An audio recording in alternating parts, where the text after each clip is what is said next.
One nation has sat at the top of the gold rankings for over 70 years without selling a single ounce. This is every country's official gold reserves. From 1950 to 2026, 1950, the United States holds nearly 19,000 tons of gold, roughly half of all the monetary gold on Earth.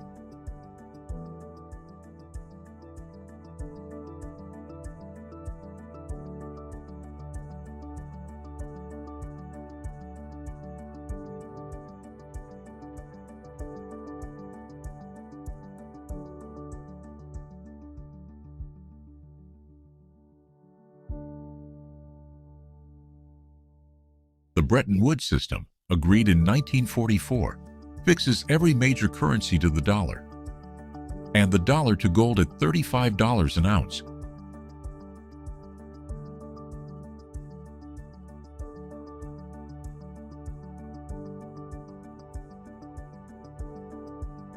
By the early 1960s, the drain has begun. Vietnam's spending and the Great Society are pushing dollars overseas faster than gold can follow.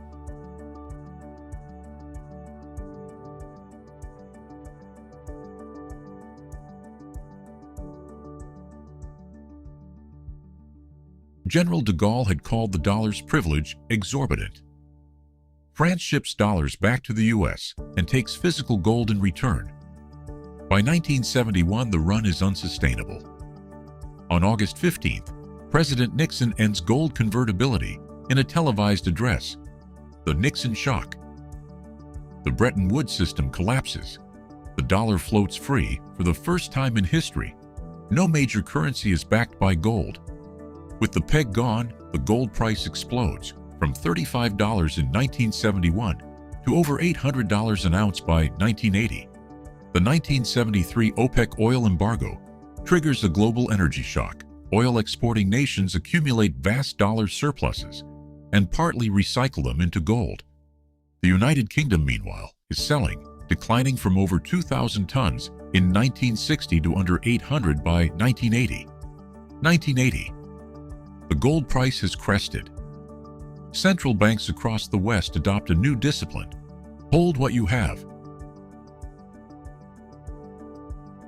Germany's Bundesbank emerges as the gold guardian of Europe, nearly 3,000 tons, meticulously stored and never politically compromised.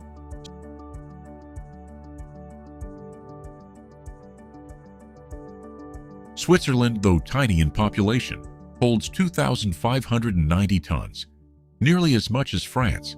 Per capita, Switzerland's position is extraordinary.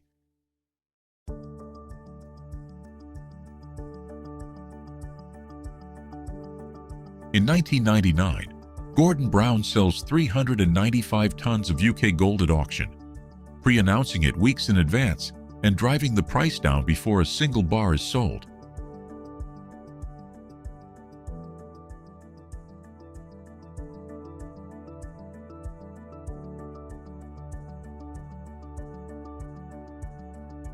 Gold's price hits a 20-year low near $250 an ounce.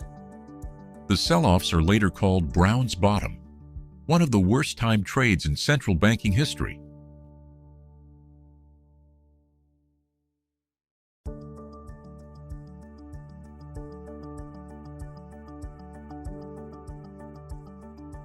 In 2000, gold begins a quiet bull run. The dot-com crash, 9/11, and the Iraq War remind investors why safe haven assets matter. China is buying, but nobody knows how much. When Beijing finally discloses in 2009, it reveals over 1,000 tons, becoming the sixth largest holder overnight. In 2008, Lehman Brothers collapses. Investors everywhere rush toward gold, the asset with no counterparty, no issuer, no default risk. 2009, India purchases 200 tons from the IMF in a single transaction, a signal that emerging markets are diversifying away from the dollar. China's disclosure of 1,054 tons shocks the market, and it's still buying. Russia launches a systematic buying strategy, purchasing hundreds of tons of gold per year from domestic miners, funded by the country's oil revenues. 2015. Western sanctions over Crimea prompt Moscow to sell U.S. treasuries and buy gold instead. From 2014 to 2019, Russia adds roughly 1,000 tons, more than any other nation. China keeps buying too.